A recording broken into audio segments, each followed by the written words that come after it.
adab masa menunaikan haji, masa di sana hendaklah menggunakan adab suluk. Macam mana adab suluk? Itulah adab orang menunaikan ibadat haji. Pertama, jangan bercakap kecuali yang baik dan yang ringkas. Kalau boleh dicakap 1000 perkataan, ringkaskanlah kepada beberapa perkataan, sudah cukup. Jadi yang pertama, jaga adab. Bila adab ni makan dalam suluk hendaklah disedikitkan. Jadi itulah dalam haji. Memang boleh kita makan sebanyak-banyaknya, tapi hendaklah ingat adab makan disedikitkan dari biasa.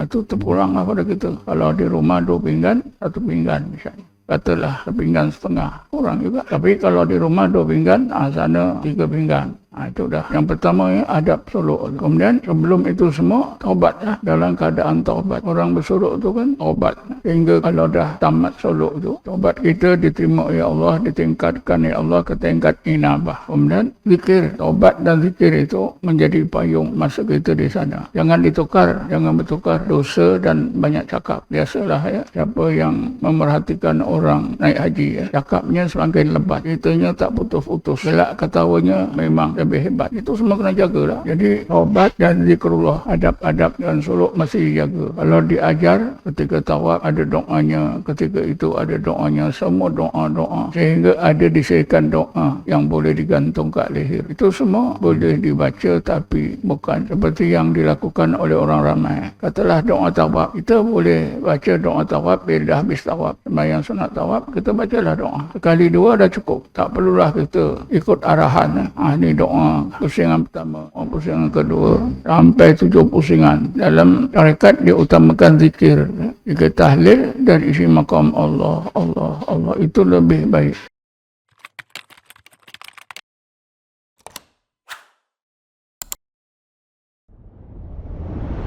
Assalamualaikum warahmatullahi wabarakatuh. A'udzu billahi minasyaitonir rajim. Bismillahirrahmanirrahim. Alhamdulillahil qail. Wadhkur rabbaka fi nafsika tadarruan wa khifatan wa dunal jahri minal qawli bil ghudwi wal asal wa la takum minal ghafilin.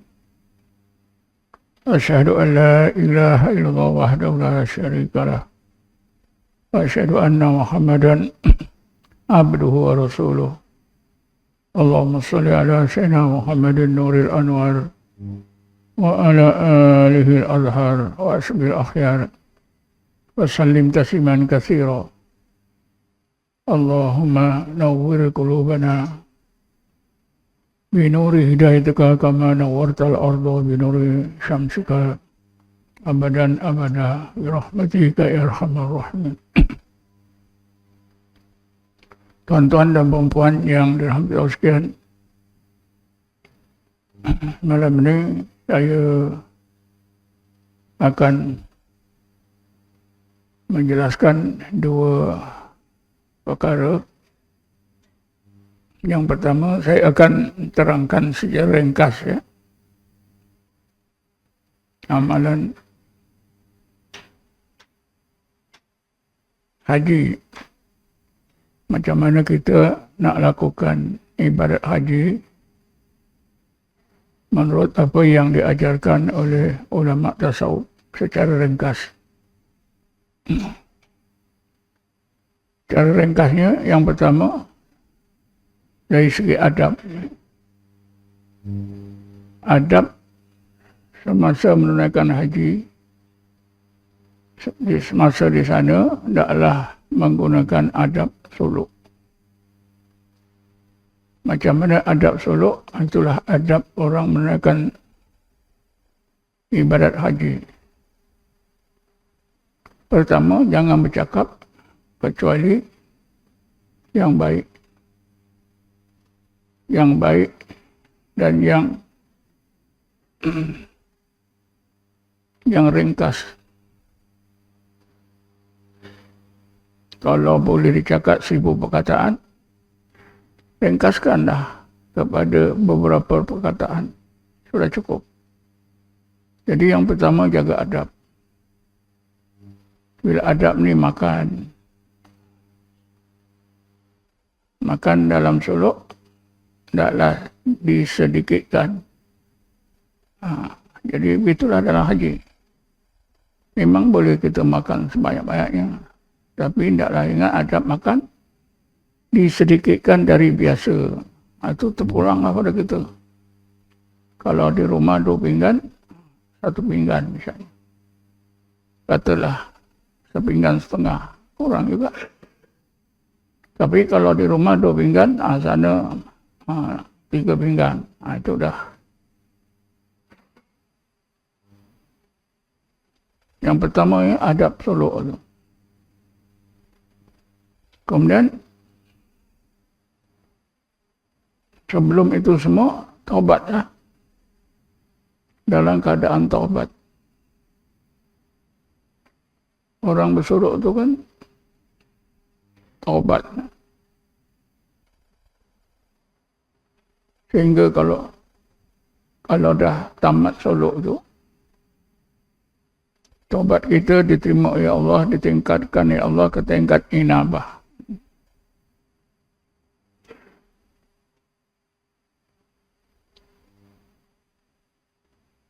Kemudian zikir.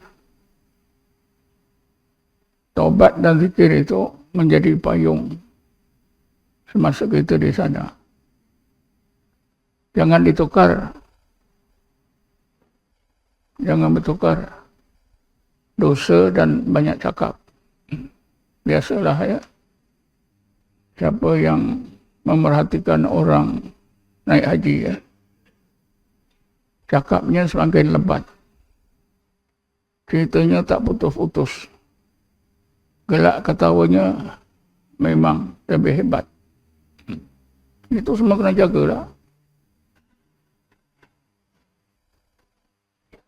Jadi taubat dan zikrullah, adab-adab dan suluk masih dijaga.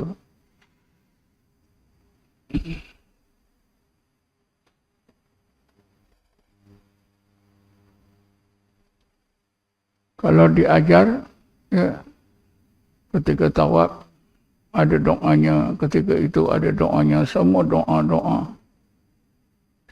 Sehingga ada disediakan doa yang boleh digantung kat leher. Itu semua boleh dibaca tapi bukan seperti yang dilakukan oleh orang ramai. Katalah doa tawaf. Kita boleh baca doa tawaf bila dah habis tawaf. Sembahyang sunat tawaf, kita bacalah doa. Sekali dua dah cukup. Tak perlulah kita ikut arahan. Ini doa pusingan pertama, pusingan kedua, sampai 7 pusingan. Dalam tarekat diutamakan zikir.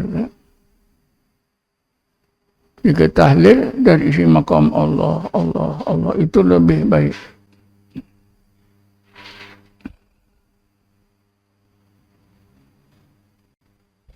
Begitu juga pakai ihram ya. Pakai ihram tu kita tak haji pun boleh. Kalau nak fikir ya. Tapi kenapa bila naik haji ni pakai ihram? Ada syarat-syaratnya. Ada cara-caranya. Kita hendaklah ingat hikmah berpakaian ihram.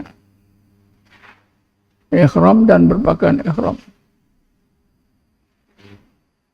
Tujuan kita yang utama ialah minta kepada Allah supaya Allah tukarkan semua sifat-sifat jahat dari batin kita kepada sifat-sifat yang baik. Semua perkara yang dilarang yang kita lakukan dari batin, biarlah Allah tukarkan. Jadi pakaian ihram dan niat ihram itu cuma permulaan.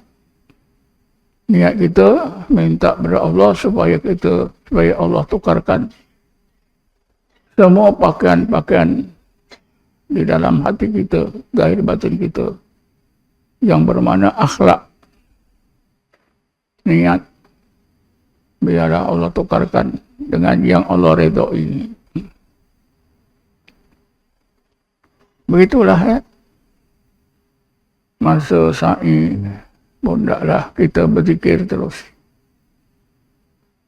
Berzikir terus. Tahlil dan isi maqam. Masa kita wukuf di Arafah, itu wukuflah Qabi. Buatlah muraqabah ma'ayah. Zikir saja.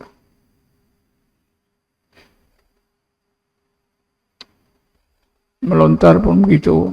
Kita minta Allah buangkan sifat-sifat jahat zahir dan batin. Samping itu, hendaklah kita kalau boleh banyakkan sedekah. Bukan mesti banyak, bukan semestinya 1,000. 1 rial pun tak apa. 1 rial. Tak ada duit, 1 hari 1 rial dah cukup.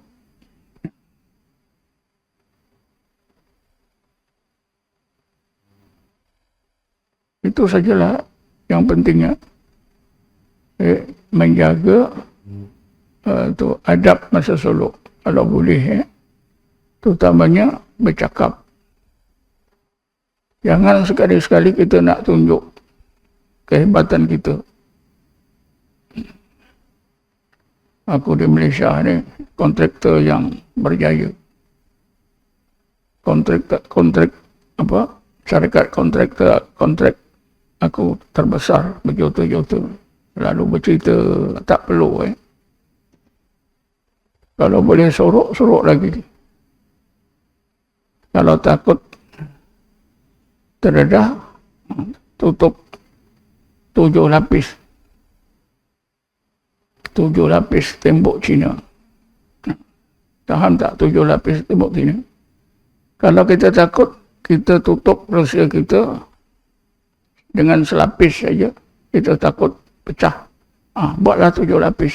Maksudnya bersungguh-sungguh. Karena itu semua menghijab. Jadi hijab hati kita. Kita naik haji nak melihat kebesaran Allah. Bukan nak melihat kebesaran manusia, kebesaran makhluk, kebesaran diri tidak. Kebesaran Allah, kehebatan Allah. Sebab itu zikir dan tafakur. Muraqabah ahadiyah, insya-Allah akan nampak keagungan Allah. Muraqabah ma'iyah, insya-Allah Allah akan tunjukkan kesempurnaan Allah, rububiyah Allah, jamalullah. Jadi saya fikir cukuplah itu je. Lagipun ada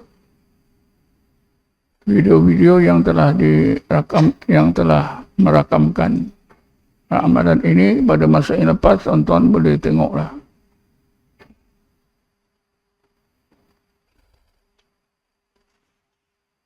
Itulah saja yang penting. Kemudian jangan tidak sembahyang di Masjidil Haram. Sembahyanglah. Turun. Boleh tak berimam dengan imam Wahabi? Kalau kita tentram beriman, tak ada apa. Bukan iman mereka tak sah. Tapi sekiranya tuan-tuan rasa aku tak boleh, janganlah ikut. Tapi boleh turun di Masjidil Haram sembahyang sendiri. Bukan orang tahu, tuan-tuan sembahyang sendiri. Atau bermakmum dengan kawan rapat 2-3 orang pun tak ada masalah. Karena timbul apa, boleh tak kita menjadi makmum di belakang seorang Wahabi. Itu terpulanglah pada masing-masing. Kalau tuan-tuan rasa tak boleh, jangan ikut. Kalau rasa okey, orang Wahabi ini orang Islam beriman, takkanlah dia keluar Islam, terkeluar Islam jadi kafir. Kita tak tahu macam mana. Mungkin dia lebih hebat lagi imannya dari kita. Kerana ada orang yang bertarekat bila naik haji dia tak mau berimam. Jadi buatlah gaya sendiri bermakmum. Kalau ada orang suami isteri, suami jadi imam, isteri jadi makmum. Turun dah Masjidil Haram tu, orang dah habis solat, turun solat, bukan tak boleh.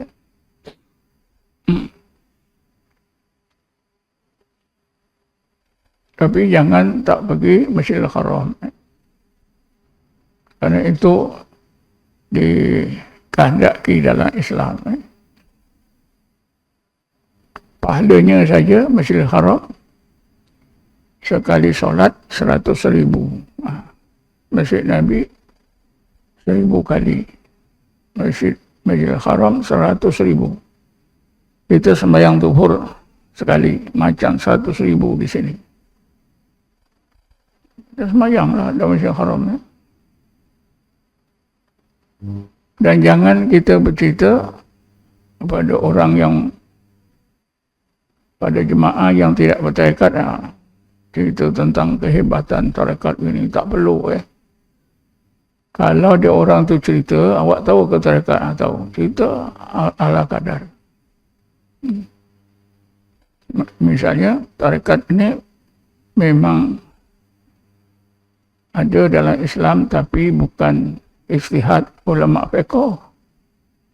Bukan ijtihad ulama tauhid, tapi ijtihad ulama tasawuf.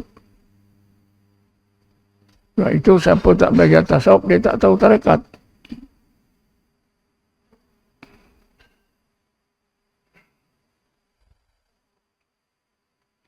Itu sajalah yang saya fikir penting bagi orang naik haji. Yang lain sama je, tak ada apa. Manasik haji, kerja-kerja haji itu masing-masing sudah ambil kursus. Cuma cara mana kita nak laksanakan. Yang penting apa? Jaga adab, zikir dan taubat. Itu sangat penting. Kerana orang mengerjakan haji itu, maksudnya ialah supaya sampai kepada Allah, dapat keridhaan Allah. Itu pekerjaan haji. Sampurna syariat Islam, sampurna agama kita, sampurna sifat kehambaan kita kepada Allah.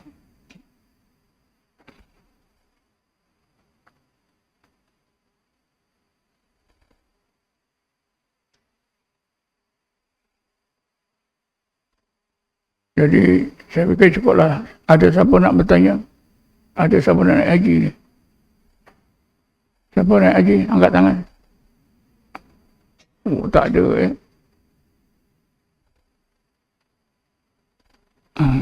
Tak apalah. Jadi perkara yang kedua yang saya nak cakap, nak terangkan ialah tentang amalan zikrullah. Walaupun saya selalu dah bercakap, ada saja perkara-perkara lain, perkara-perkara atau masalah-masalah yang timbul. Sehari dua yang lepas ada seorang hamba Allah yang saya tak kenal. Saya pun lupa di mana. Lepas kuliah dia jumpa saya. Lepas main isyak, dia kata, Ustaz, saya tengok saran Ustaz di YouTube, di TikTok tentang zikir Allah. Saya buatlah zikir Allah. Tapi lepas tu saya dengar seorang Ustaz, zikir Allah ni tidak disyariatkan. Jangan dahului. Siapa zikir Allah itu mendahului Nabi. Amalan mesti dicontohkan oleh Rasulullah. Kalau tidak, tak boleh dibuat. Jadi Kata saya dah jawab, dah lengkap. Tengoklah dalam tu. Tentang zikir Allah, Allah.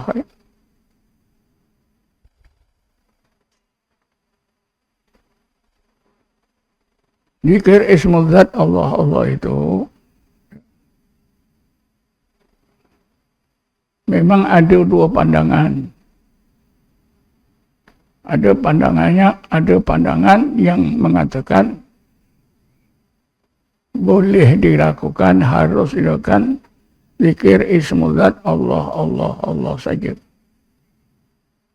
Ada mereka yang berpandangan tidak boleh. Karena Allah, Allah itu tidak ayat yang penuh. Bila bukan ayat yang penuh, maka tak ada makna. Nah, ini asalnya, tuan-tuan. Siapa di antara yang bercakap begitu? Ibn Taymiyah. Jadi kalau zikir itu mesti ada makna yang penuh. Makna yang penuh itu, ayat itu mesti lengkap. Katalah Allahu Akbar, Allahu Akbar, Allahu Akbar. Itu ayat yang lengkap, tapi Allah, Allah ni tak lengkap.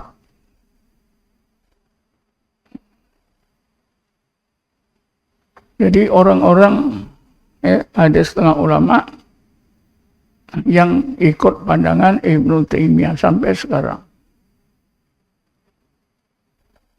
Kebanyakan mereka ini ialah ulama yang dipengaruhi oleh pandangan Ibn Taymiyah, kemudian pandangan Muhammad bin Abdul Wahab. Tegasnya mereka yang berpaham Wahhabi. Sedangkan ini semua sudah diselesaikan oleh ulama tasawuf. Ulama tasawuf telah pun mengarang kitab-kitab yang menegaskan, yang menguraikan keharusan dan pensyariatan zikir Allah, Allah ismul zat.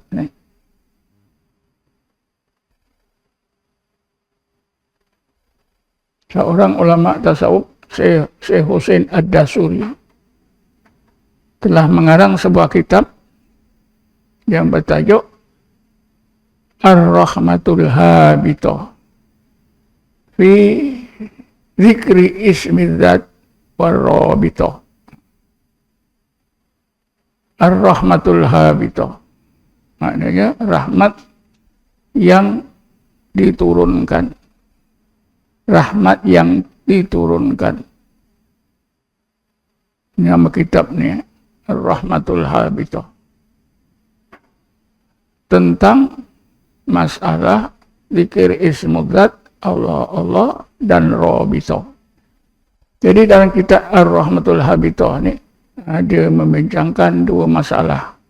Masalah pertama, masalah zikir ismul zat secara tunggal Allah, Allah. Yang kedua, masalah Rabitah, orang berzikir.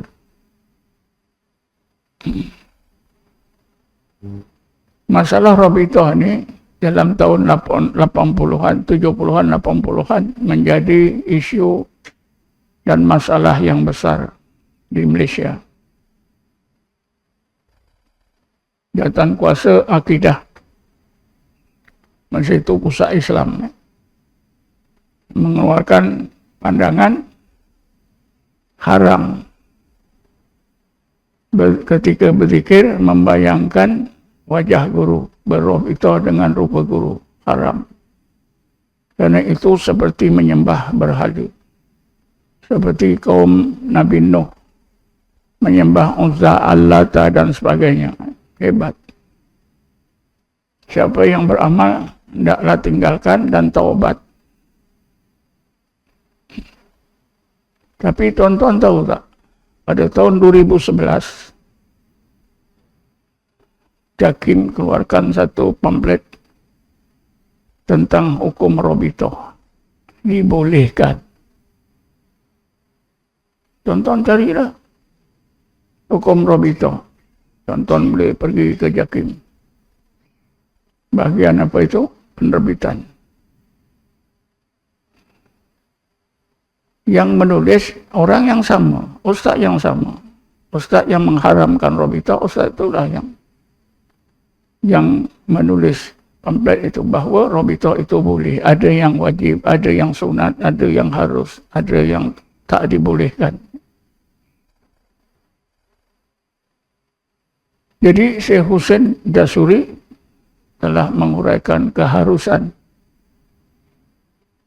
zikir ismuzat Allah Allah dan menggunakan Rabitah guru ketika berzikir, ketika beribadat pun tidak apa, boleh ya. Jadi maknanya dengan kitab Ar-Rahmatul Habitah sepatutnya dah selesai. Macam-macam dalil diberikan oleh Syekh Hussein Ad-Dasuri. Pada malam ini cuba kita lihat, kita pandang zikir Allah Allah ini. Siapa yang mengamalkan? Pertama sekali Rasulullah. Ayat 205. Bismillahirrahmanirrahim. Wadhkur rabbaka fi nafsika tadarruan wa khifatan wa dunal jahri minal qawli bil qudui wal asal wa la takum minal ghafilin.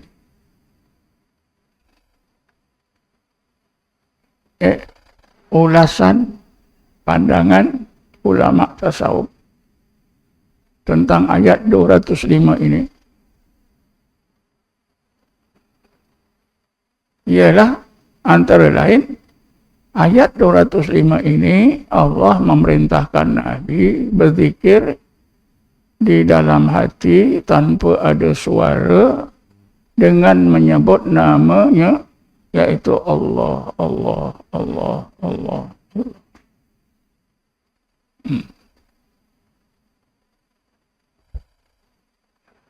Kan jelas tu. Cuma setengah ulama dia tak mau terima tafsiran ni. Tak tahu, tak terima tak apalah. Kerana ulama tasawuf juga percaya tafsiran mereka betul.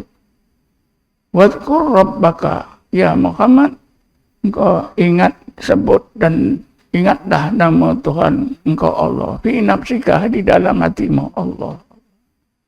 Tadarruan wa khifatan, dalam keadaan hatimu tadarruk kepada Allah, takut kepada Allah. Wa dunal jahri minal qawli, tanpa ada suara.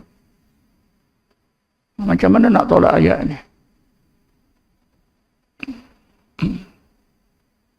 Tak boleh. Kemudian seorang ahli tafsir, Syekh Fakhruddin Ar-Razi, dalam ketika mengulas ayat 205 ini, umat Islam juga diwajibkan berzikir dengan zikir ismuzat Allah Allah di dalam hati seperti yang Rasulullah yang diperintahkan Allah kepada Rasulullah. Jelas ya? Jadi kalau menolak zikir ismuzat Allah Allah itu, atau berpandangan zikir ismuzat Allah Allah itu tidak ada disyariatkan, itu sudah berlawanan dengan ayat 205.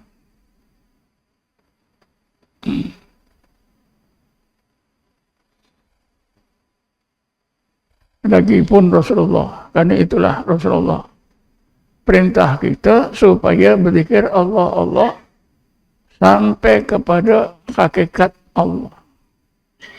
Bismillah. Alladzi la yadru ma asmi syai'un fil ardi wala fis sama' wa huwas samiul alim. Menurut pandangan ulama tasawuf, hadis ini Rasulullah terangkan tentang kebaikan zikir ismuzat Allah Allah.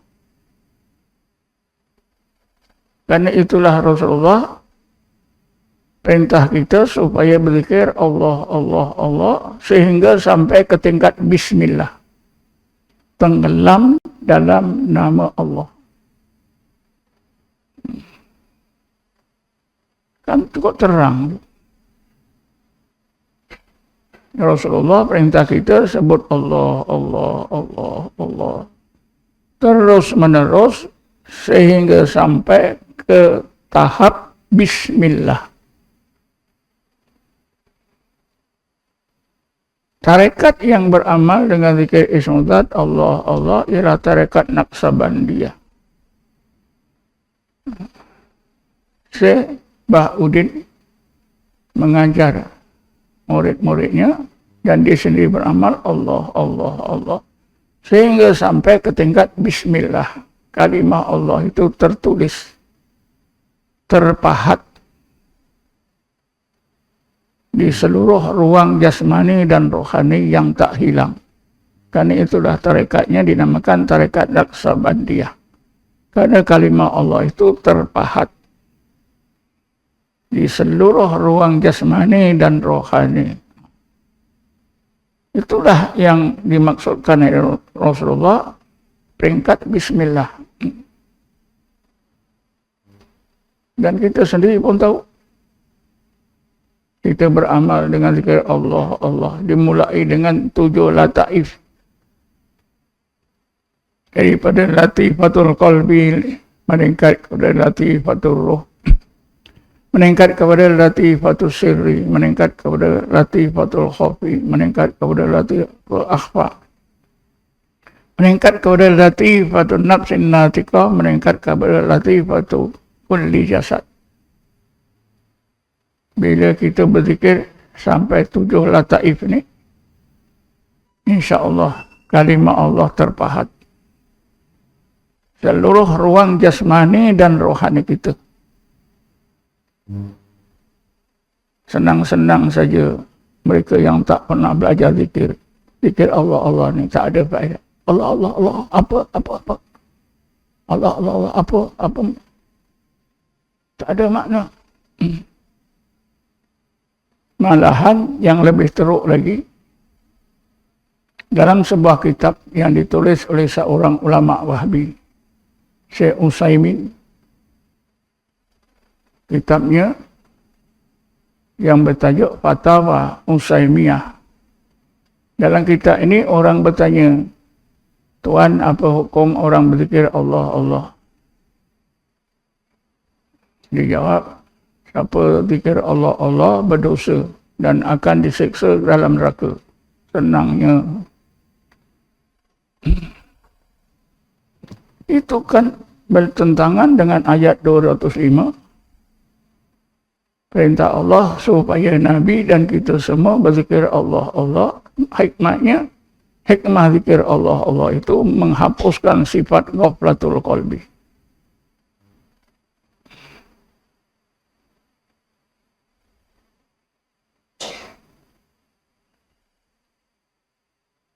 Jadi cuba kita tengok ya, siapakah yang antara yang berzikir Allah, Allah. Pertama Nabi Muhammad, kedua para sahabat. Siapa belajar tarekat Naqsabandiyah, silsilah tarekat Naqsabandiyah hingga pada Rasulullah. Kan Rasulullah ajar Sayyidina Abu Bakar zikir Allah, Allah, Allah. Sayyidina Abu Bakar ajar kepada Salman Al-Farisi. Salman Al-Farisi ajar kepada Muhammad bin Abi Bakrin. Ya. Begitulah. Sampai kepada Syekh Abu Qasim Al-Junaidi. Sampai kepada Abu Yazid Bustami yang meninggal dunia 262 Hijrah. Sampai kepada Abu Hasan Kharqani, sampai kepada Ali Farmidi, sampai kepada Imam Ghazali. Ada silsilah. Tapi dia orang itu tetap menolak. Itu dia punya pasal lah. Mereka ada alasan. Kita biarkan. Tapi kita tengok saksikan besok di akhirat. Siapa yang betul. Sekurang-kurangnya kita dah buat. Sekurang-kurangnya kita dah bikin. Takkanlah kita zikir Allah itu berdosa. Sehingga dimasukkan ke neraka tak menasabah. Allah sendiri berfirman, Bismillahirrahmanirrahim. Fadhkuruni azkurkum. Maka hendaklah kamu ingat aku akan ingat kamu. Fadhkuruni itu apa? Kita ingat namanya, sebut namanya Allah, Allah, Allah. Itu uzkurullah.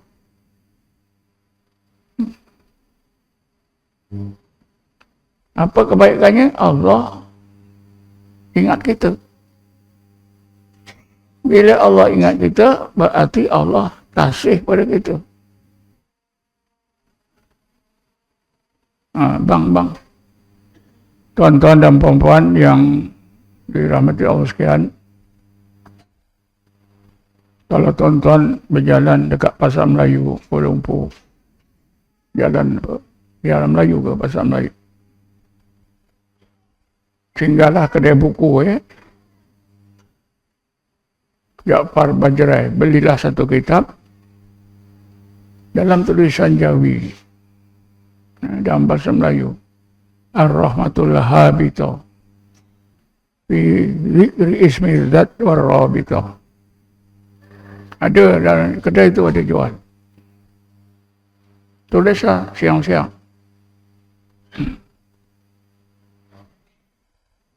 Apa dia kitab itu? Ar-Rahmatul Habita. Rahmat yang turun. Fi Zikri Ismi Zat, mengenai masalah zikir ismu zat Allah war-rabita dan rabita ketika berzikir. Saya ada tapi dah hilang kat mana tak tahu.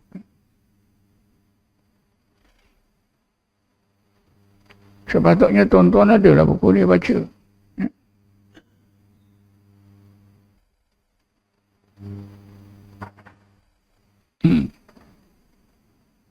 Jadi semua masalah yang ditimbulkan oleh orang-orang yang tidak mengharuskan berzikir dengan ismu zat Allah telah dijawab oleh Syekh Husain Al-Jasuri dalam kitabnya Ar-Rahmatul Habita fi Zikri Ismi Zat War-Rabita. Masalah yang pertama yang ditimbulkan oleh orang yang tidak mengharuskan zikir ismu zat Allah ialah zikir Allah. Ini ismu zat secara mufrad ini bukan ayat yang lengkap. Itu dijawab oleh Syekh Husain Al-Jasuri. Sebenarnya zikir Allah itu ayat yang lengkap. Apa sebab lengkap? Karena asalnya zikir Allah itu ya Allah, ya Allah, ya Allah, ya Allah, ya Allah, ya Allah, ya Allah, ya Allah. Lalu dibuangkan ya unnida. Ya unnida itu dibuangkan. Disebut ya Allahu. Bila sebut Allahu itu bermakna ya Allah, ya Allah. Jadi zikir ismu zat Allah itu tetap merupakan ayat yang lengkap. Contohnya ada dalam Quran. Allah pun gunakan cara itu. Di dalam surah Yusuf, tak salah saya. Ya. Disebut begini. Yusufu a'rid an hadha. Asalnya ya Yusufu. Dibuang ya unnida. Dikekalkan Yusufu baris depan saja.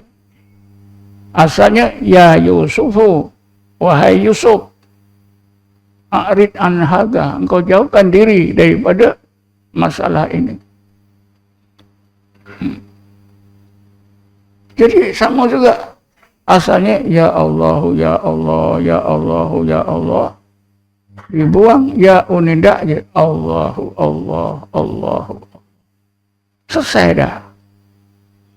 Tapi orang yang tak belajar zikir ni tuan-tuan, hatinya keras. Walaupun sudah diterangkan, mereka tak mau terima. Tapi itulah yang menjadi masa kita yang berzikir Allah Allah, bila mendengar sudah terpengaruh. Sejak saya dengar itu Ustaz, saya dah tak buat lagi Allah Allah sebab berdosa masuk neraka. Kata saya kan ada, jemaah kita kan ada. Telefon dah. Kenapa baru dengar guru air di tempayang dibuang? Boleh telefon jemaah melambat-lambat.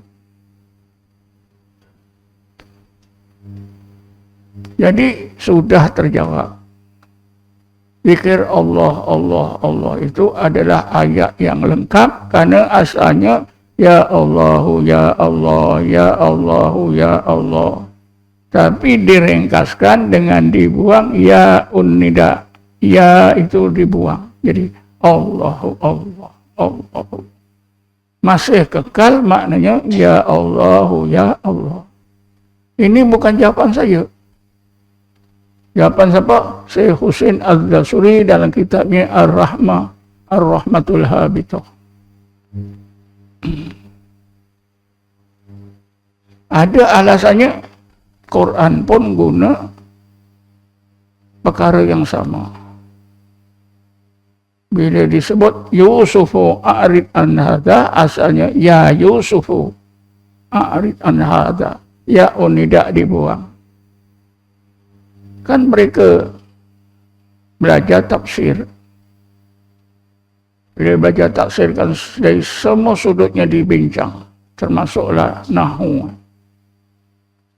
Jadi selesai. Jadi kita zikir Allah, Allah, Allah, Allah, ya Allah, ya Allah, asal-asalnya. Kan lebih baik ringkas Allahu Allah, Allahu Allah, ringkas. Kalau bersuara, lidah kita tidak, lidah kita lancar, tidak tersimpul-simpul. Ya Allahu, ya Allah, ya Allahu, ya Allah, kan susah sikit lidah kita. Nah, karena ada contoh yang Allah lakukan dalam Quran. Ya Yusufu dibuang ya, jadi Yusufu a'rid an hadha. Jadi selesai. Tapi kita dah jawab macam ini pun, orang yang tak berzikir hatinya keras. Tetap juga sebut. Apa itu? Zikir Allah Allah, apa makna? Tak ada apa-apa. Kosong. Macam juga raja. Kalau kita sebut raja, apa makna raja? Tak ada, kosong. Ada pula sebutan Allah nak dibanding dengan raja. Itu kias itu pun salah. Mungkin mereka ni tak belajar kias. Kias itu kias ma'al farid, kias yang tak betul.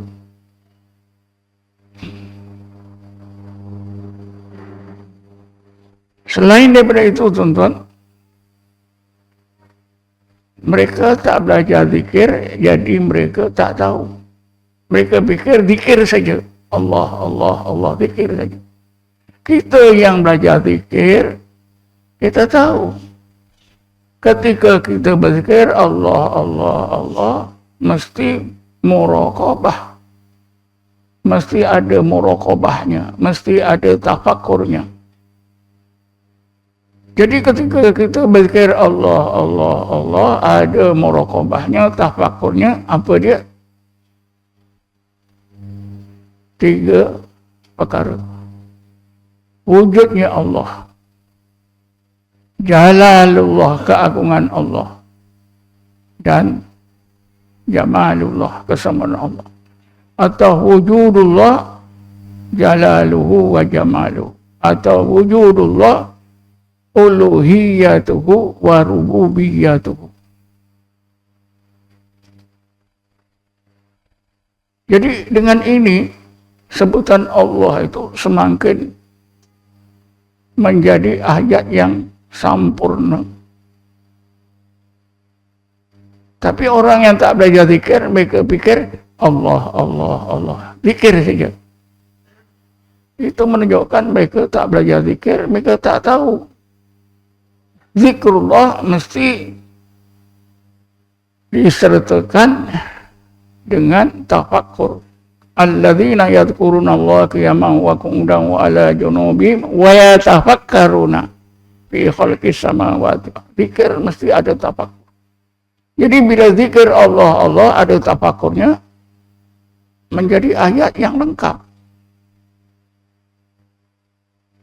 Bila kita sebut Allah, Allah, tafakkur kita merokobah wujudnya. Kita ingat wujudnya Allah.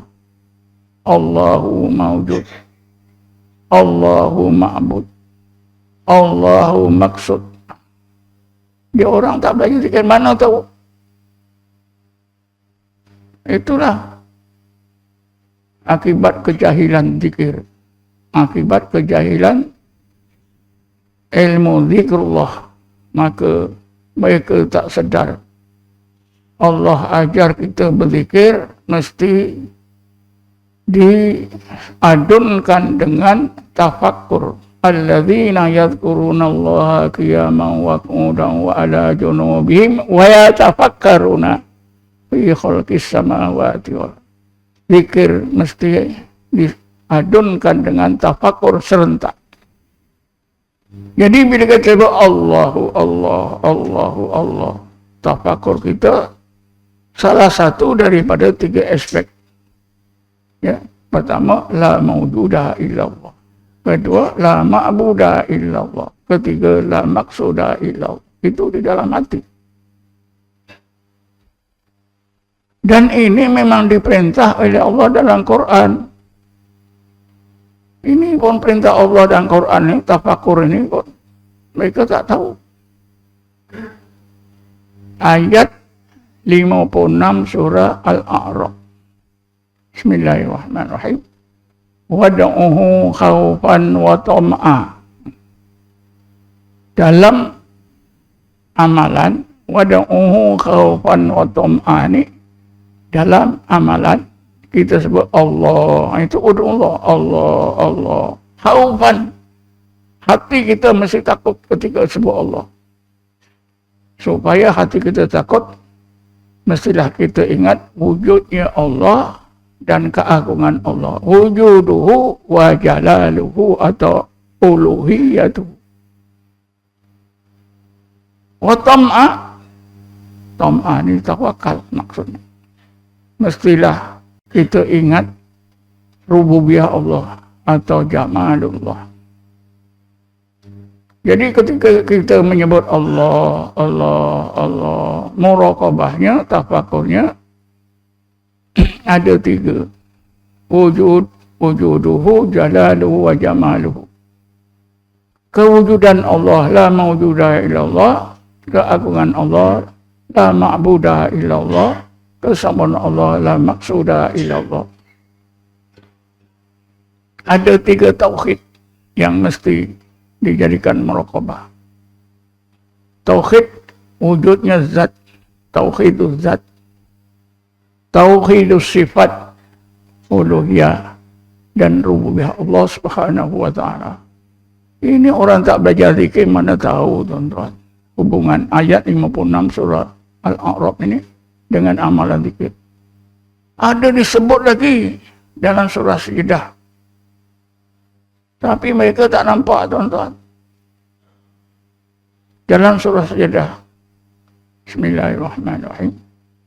Tatajafa junubuhum anil madaji'i yada'una rabbahum khawfan wa tam'a wa mimma razaqnahum yunfikun.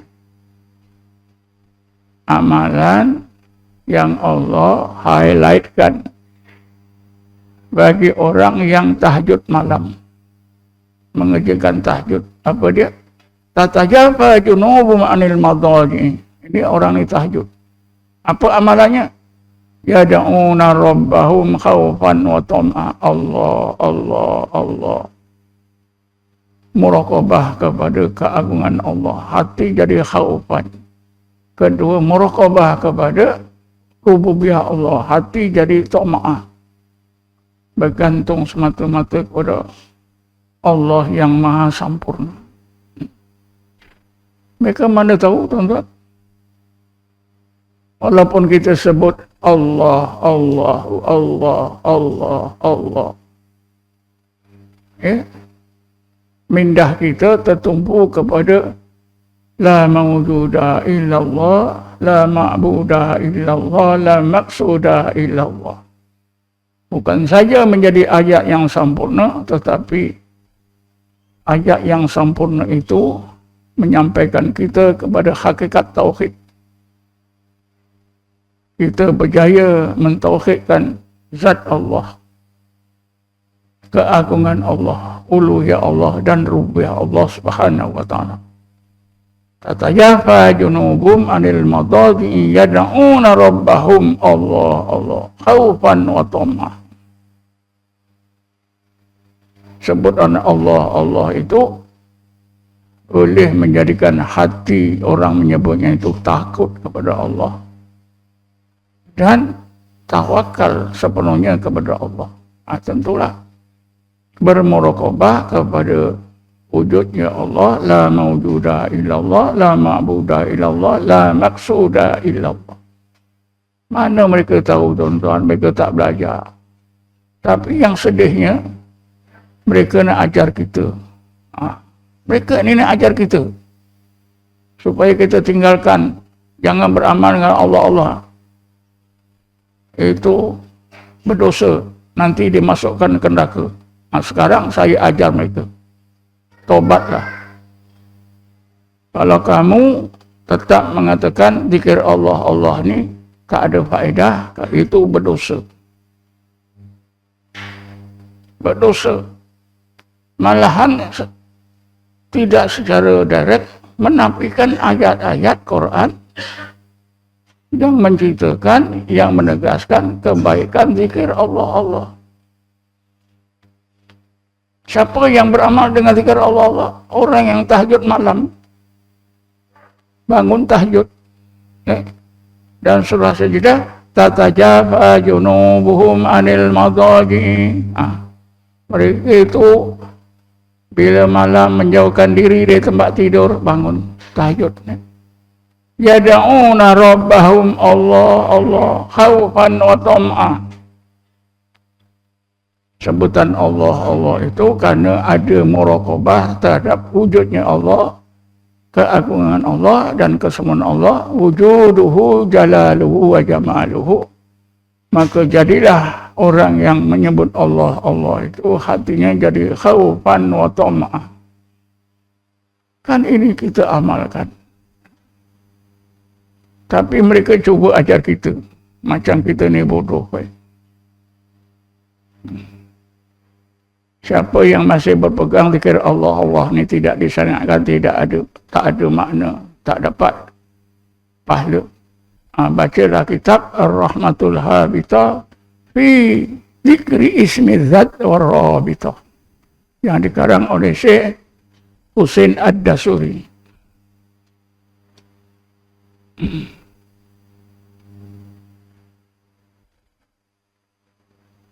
Saya dah terangkan ya, Nabi Muhammad bukan saja beramal dengan zikir Allah, Allah, tapi Nabi kita Muhammad menyuruh kita zikir Allah, Allah, sehingga sampai ke tingkat Bismillah. Dalilnya itulah hadis Nabi, Bismillahilladzi la yadurru ma'asmi syai'un fil ardi wala fis sama' wa basaman alim. Sayang betul mereka yang mengaku ahli hadis mengadakan apa? Kampung sunnah. Hadis ini pun tak faham. Mereka jadikan hadis ini sebagai doa. Sedangkan hadis ini mengandungi perintah daripada Nabi yang tersirat dalam hadis ini. Nabi menyuruh kita supaya berzikir dengan ismu zat Allah, Allah, Allah berterusan sehingga sampai ke tingkat Bismillah. Bila kita berzikir Allah, Allah sampai ke tingkat Bismillah, apa saja makhluk yang di langit, yang di bumi, yang mengancam kehidupan kita tak akan berjaya. La yadurru ma'asmi syai'un fil ardi wala fis sama' wa huwa samiun alim. Hadis ini kan menerangkan dengan jelas kelebihan zikir Allah, Allah. Seolah-olah siapa yang zikir Allah, Allah sampai ke tingkat Bismillah, kalimat Allah terpahat di seluruh ruang jasmani dan rohani, orang tersebut dijadikan oleh Allah ya, orang yang kebal daripada serangan musuh yang datang di langit dari bumi. Kebal. La yadurru ma'asmi syai'un fil ardi wala fis sama' wa samiun alim. Tapi mereka yang tetap mengatakan zikir Allah, Allah itu tak ada faedah. Mereka tak faham hadis ini. Tapi mereka menganggap diri mereka ahli hadis. Buat pula perkampungan sunnah. Hadis ini pun dia tak faham.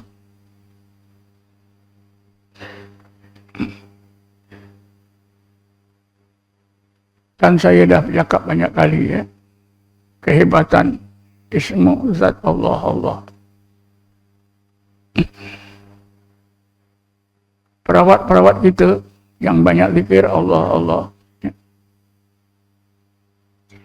Bila mendekati seorang pesakit, kadang-kadang pesakit itu lari. Kenapa lari? Karena pesakit itu merasakan macam-macam rasa. Kesan daripada zikir Allah, Allah, Allah, Allah. Air tawajuh yang kita letak belakang-belakang, tak pernah siapa pun tiup. Ya? Bila diminumkan kepada pesakit, takdirnya pesakit itu dalam badannya ada syaitan, ada jin, menjerit melolong, kepanasan yang akhirnya keluar. Itu kesan kalimat Allah yang kita zikirkan Allah, Allah. Lalu gelombang zikir itu sampai ke dalam air dalam botol. Walaupun tutup botol itu tak pernah kita buka, boleh masuk ke dalam air. Dan air tawajuh itu begitu hebat, karena telah sebati dengan kalimat Allah. Saya pernah memandikan seorang guru silat.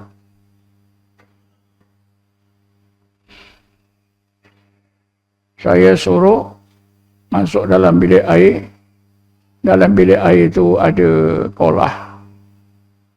Dalam kolah itu penuh air. Saya suruh guru silat ini masuk dalam bilik itu ada baldi.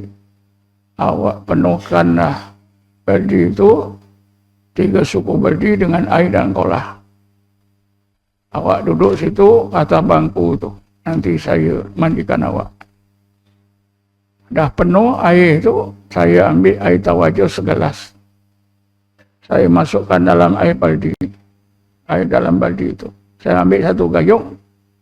Dia duduk atas kursi.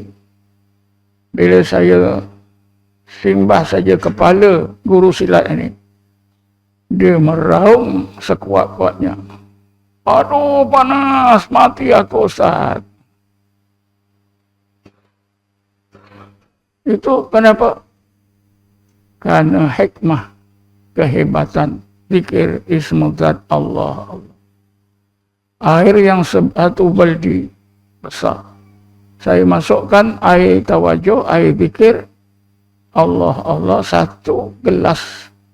Itu pun tak penuh.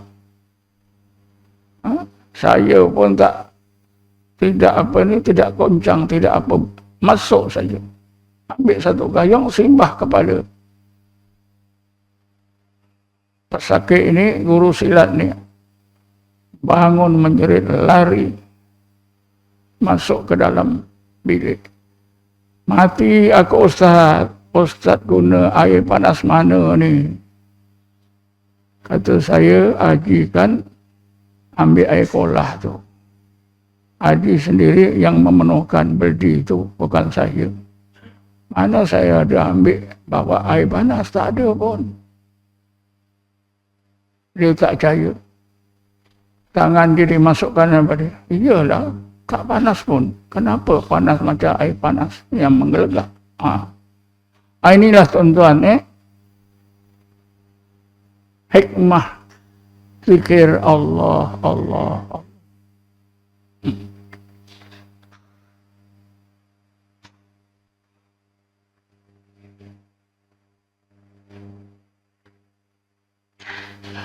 Tiba-tiba ada hamba Allah yang mengatakan zikir Allah, Allah tak ada makna, tak ada faedah. Ini kan sudah melawan arus yang besar, yang hebat. Dilanggar, dikata tak ada. Cubalah mereka ni belajar zikir. Kalau susah, datang ke saya. Boleh saya ajar zikir Allah, Allah. Dan zikir Allah, Allah setahun dua. Ada tak hikmahnya? Ada tak kebaikannya?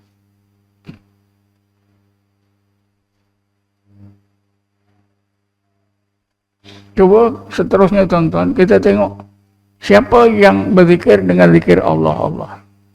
Tadi Nabi Muhammad. Nabi Muhammad ajarkan kepada Sayyidina Abu Bakar.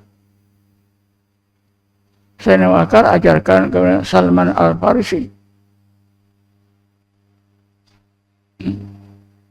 Sebab itu, mana-mana tarekat yang beramal dengan zikir Allah, Allah, Allah, silsilahnya akan sampai kepada Sayyidina Abu Bakar. Jadi, orang yang pertama berzikir dengan ismu zat Allah, Allah ialah Rasulullah. Ini menurut pandangan ahli hadis Syekh Ibnu Abi Jumrah. Kedua, Syekh Abu Ubaidah, seorang ahli bahasa dan budaya Arab yang meninggal dunia abad ketiga. Kedua orang tokoh ini menegaskan bahawa Rasulullah diperintah oleh Allah berzikir dengan ismu zat Allah, Allah, Allah, Allah. Rasulullah amalkan, ajarkan kepada Sayyidina Abu Bakar. Kita nak percaya Abu Bakar ke?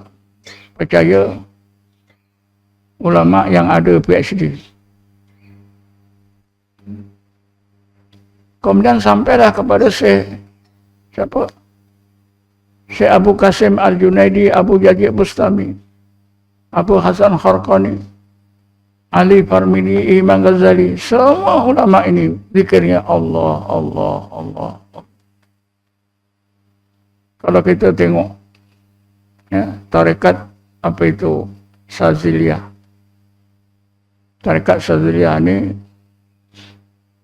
dinisbahkan kepada Syekh Abu Hasan As-Sazili, meninggal dunia tahun 656 Hijrah. 656 Hijrah, pertengahan abad yang ke-7. Beliau belajar dari gurunya Syekh Abdul Salam di Maghribi, di Bandar Pas. Tarekat Saziliyah pun berzikir Allah, Allah, Allah. Selalu kebanyakan ulama Azhar ikut tarekat Saziliyah.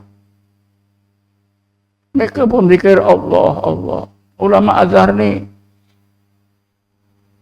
tak sekolah ke? Sehingga mereka zikir Allah, Allah dalam keadaan jahil ke? Kebanyakan ulama Azhar ikut tarekat Saziliyah.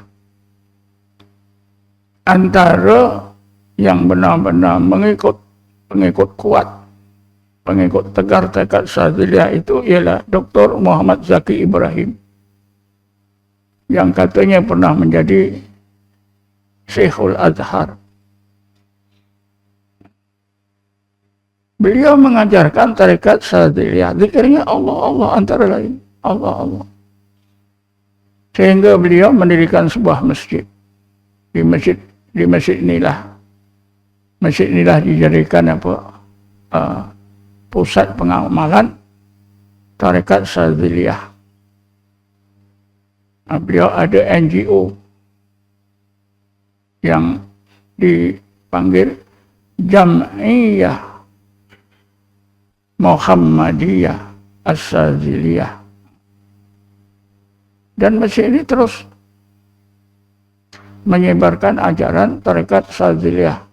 Sekarang ini tak salah saya, NGO ini dipimpin oleh anak lelakinya yang bernama Syekh Hisham.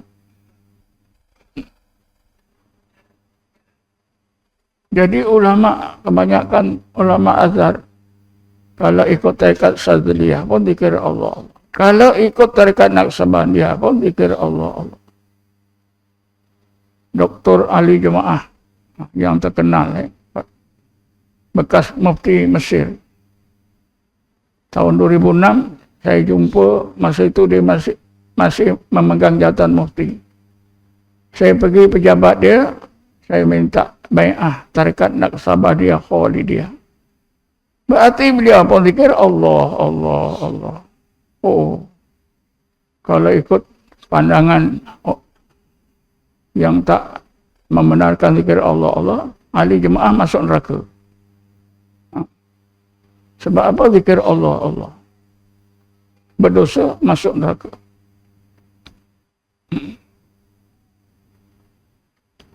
Tarekat Naqsabandiyah Khalidiyah akhirnya berpecah. Tarekat menjadi tarekat Mujaddidiyah. Tarekat Mujaddidiyah pun zikirnya Allah, Allah, Allah, Allah. Banyak diamalkan di Pakistan, di India, sampai Afghanistan. Ya, orang-orang Islam di Afghanistan kebanyakannya ikut tarekat Mujaddidiyah. Allah, Allah, Allah. Tahun 93 saya menghadiri Kongres Tarekat seluruh dunia di Tripoli, dianjurkan oleh Muammar Gaddafi. Alhamdulillah tuan-tuan, pada masa itu penerbangan diharamkan, tak dibolehkan. Jadi tak ada kapal terbang yang terbang ke Libya, tak ada. Saya dijemput, naik kapal terbang, turun ke satu pulau. Pulau Sicily ke apa. Dari pulau itu naik feri. Waktu maghrib itu kita naik feri. Subuh besok sampai di pelabuhan Tripoli. Ya. Dalam bot itulah saya bertemu dengan bekas Presiden Afghanistan, Presiden sementara Afghanistan. Namanya Sibghatullah Mujaddidi. Kenapa? Beliau mengikut tarekat Mujaddidiyah. Gelarannya namanya Sibghatullah Mujaddidi. Dia bercerita panjang lebar tentang perkembangan tarekat di Afghanistan. Antara lain, majoriti orang Islam di Afghanistan mengamalkan tarekat Mujaddidiyah. Apa zikirnya? Allah, Allah. Orang Afghanistan banyak yang berdosa, banyak yang masuk neraka. Termasuklah Sibghatullah Mujaddidi. Kalau ikut pandangan mereka, zikir Allah, Allah berdosa dan dimasukkan ke neraka. Jadi siapa yang ikut tarekat yang beramal dengan Allah, Allah berdosa, masuk ke neraka. Di Malaysia ini ramai orang yang berzikir tarekat Ahmadiyah. Selain ibadah la ilaha illallah pun Ahmadiyah, saya dulu belajar Allahu Allah. Orang-orang Muhammadiyah, orang-orang Ahmadiyah pun akan yang dikira berdosa akan dimasukkan ke neraka. Kita yang beramal dengan tarekat Naqsabandiyah pun dikira Allah, Allah. Kita pun berdosa akan dimasukkan ke neraka. Nampaknya yang tak masuk ke neraka, yang tak berzikir Allah, Allah.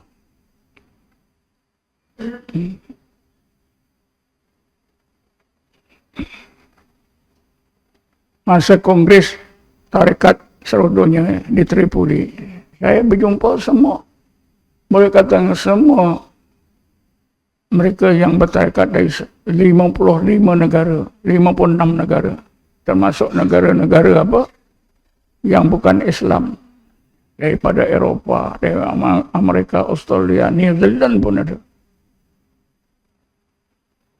Mereka zikirnya apa? Allah, Allah selain pada la ilaha illallah. Oh, kalau begitu tuan-tuan, majoriti ahli tarekat yang berdosa masuk neraka. Oh, hebat. Yang tak berdosa tak masuk neraka, yang tak berzikir Allah, Allah. Karena bila berzikir Allah, Allah berdosa, masuk neraka. Tak percaya tuan-tuan, bacalah kitab Fatwa Usaimiyah. Bila Syekh Usaim ditanya orang, Tuan, apa hukum seorang mukmin berzikir Allah, Allah? Jawabannya, berdosa dan bakal dimasukkan ke dalam neraka. Kitab inilah yang dipegang oleh mereka yang mengatakan zikir Allah, Allah itu tidak ada faedah. Kebetulan saya ada simpan buku ni. Nanti saya bawa kembali, saya bacakan. Tonton, boleh tengok. Apa? Fatwa Usaimiyah.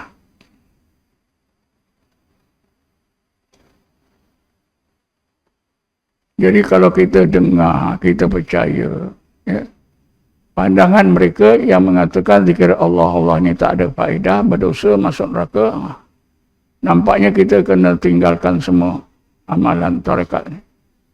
Orang-orang di Malaysia ni yang bertarekat, semua kena taubat, tinggalkan tarekat masing-masing. Mohon sabah ke tuan-tuan. Tapi heran, mereka tetap berkempen, zikir Allah, Allah tak ada faedah. Itu kan cakap mereka. Itu kan cakap mereka.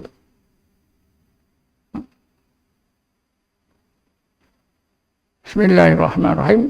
Qul id'ullaha aw id'ur rahman. Ya Muhammad, engkau sebut dah Allah atau Ar-Rahman. Ayyama tad'u falahul asma'ul husna. Engkau boleh sebut mana-mana nama Allah yang terdapat dalam Asma'ul Husna. Boleh. Kenapa turun ayat ini?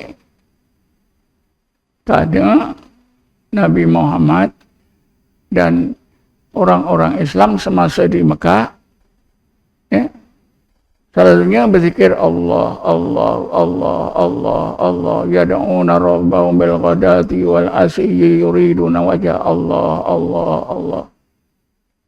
Tiba-tiba ada orang Islam yang menyebut Ya Rahman, Ya Rahim, Ar-Rahmanu, Ya Rahim, Ya Rahmanu, Ya Rahim, Ya Latifu, Ya Khabir.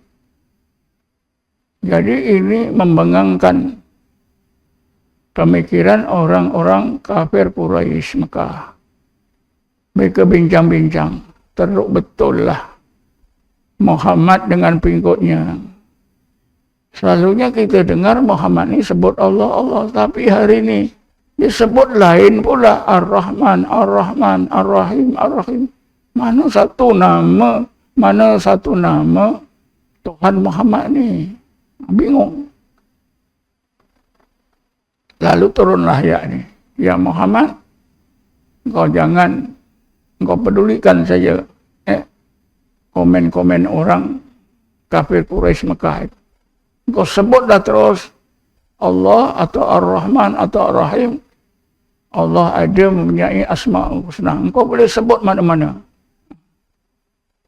Ayat ini kan confirm bahawa Rasulullah dan sahabat di zaman Makkah berzikir Allah, Allah, Allah. Yad'una rabbahum bil ghadati wal asyi yuriduna wajha Allah, Allah, Allah. Oleh kerana orang yang tidak belajar zikir, dia tak jumpalah sejarah. Dia tak nampaklah ayat-ayat yang memerintahkan supaya kita berzikir dengan ismuzat Allah, Allah. Munasabah tuan. Munasabah tak? Ayat 14 surah Toha. Allah berfirman, Innani anallah la ilaha illa ana. Sesungguhnya aku ni Allah. Tiada ilah kecuali aku. Allah menamakan dirinya dengan Allah. Tiba-tiba kita ni mandai-mandai. Perkataan Allah ni bila disebut tak ada apa-apa faedah. Agak-agak Allah marah tak? Ha? Marah tak? Katalah siapa di sini nama siapa? Zubir ni. Kita datang Zubir. Zubir, nama kau Zubir ni tak ada makna lah. Ayah kau dah silap. Marah tak Zubir? Marah tak? Oh. Kalau Zubir orang yang sabar, dia diam je. Kalau dia pemarah, kena tumbuk lah. Bergaduh lah. Kurang ajar kau Nama kau lagi tak ada makna. Nama aku Abdul Nasir. Ada juga makna. Zubir ni apa makna? Sedangkan nama kita pun tercabar. Kita pun tak senang hati.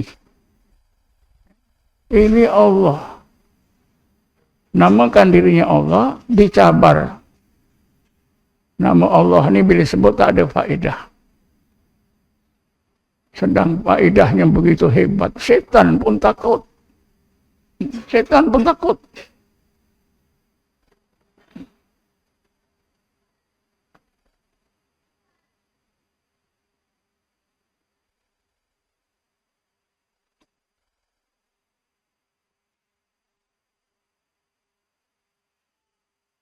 Demikian cukuplah ya. Nanti kita sambung-sambung masa akan datang.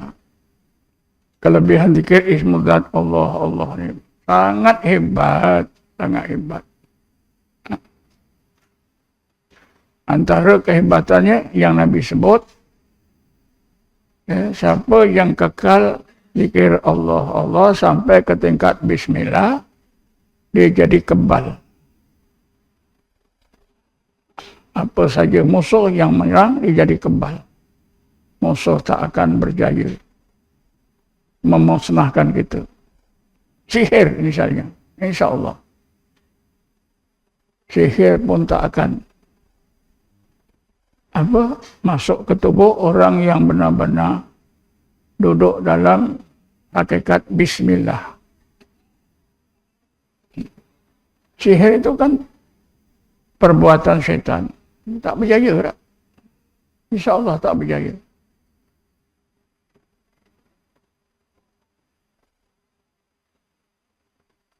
Menurut pandangan ulama tasawuf, zikir Allah, Allah itulah yang menyampaikan seseorang itu ke tingkat fana. Bila disampaikan ke tingkat fana, dikeluarkan dari fana ke tingkat baqa' billah. Ini kan sangat penting zikir Allah, Allah. Karena peranannya menyampaikan seseorang ke tingkat fana, kemudian ditingkatkan lagi oleh Allah ke tingkat baqa' billah. Artinya menyampaikan seseorang ke tingkat ihsan. Tiba-tiba orang ini bercakap zikir Allah, Allah tak ada faedah.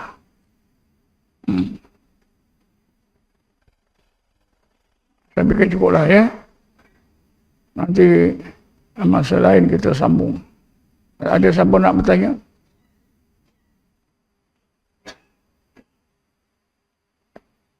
Orang yang penakut, coba fikir ya Allah, Allah, Allah, Allah. Jadi berani ya. Kalau kita jalan sorang-sorang malam-malam, tempat yang sunyi, fikirlah Allah, Allah. Kalau ada hantu-hantu depan kita yang nak nakutkan kita, insya-Allah lari. Kenapa Sayyidina Umar ditakuti oleh syaitan? Karena Sayyidina Umar sentiasa berzikir, ingat Allah, Allah. Rasulullah pun sentiasa Allah, Allah, Allah. Inna ainaya tanamani wala yanamu qalbi. Aku tidur, tapi hatiku tak tidur, karena semasa tidur hati Nabi sebut Allah, Allah.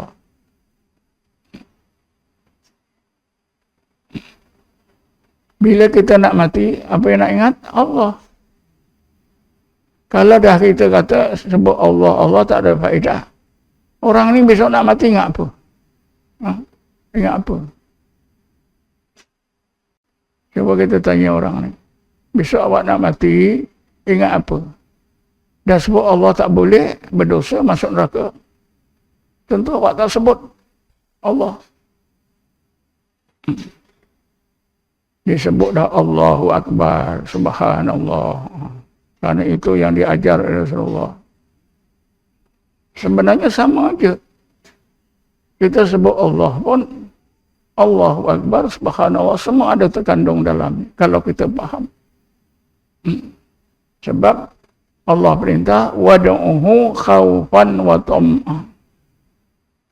Lagi yang akhirlah saya sebutkan.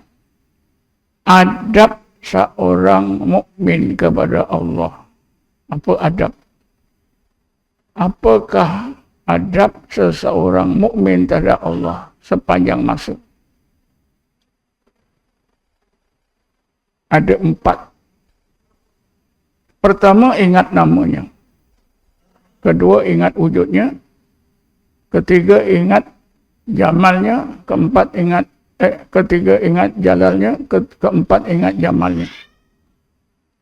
Ya. Ismuhu, wujuduhu, jalaluhu, wa jamaluhu. Ini adab orang bertarekat. Bukan saja orang bertarekat, orang lain pun tak bertarekat pun. Adab kepada Allah sama saja. Karena diperintahkan oleh Allah dalam Quran, wad'uhu khawfan wa tam'ah.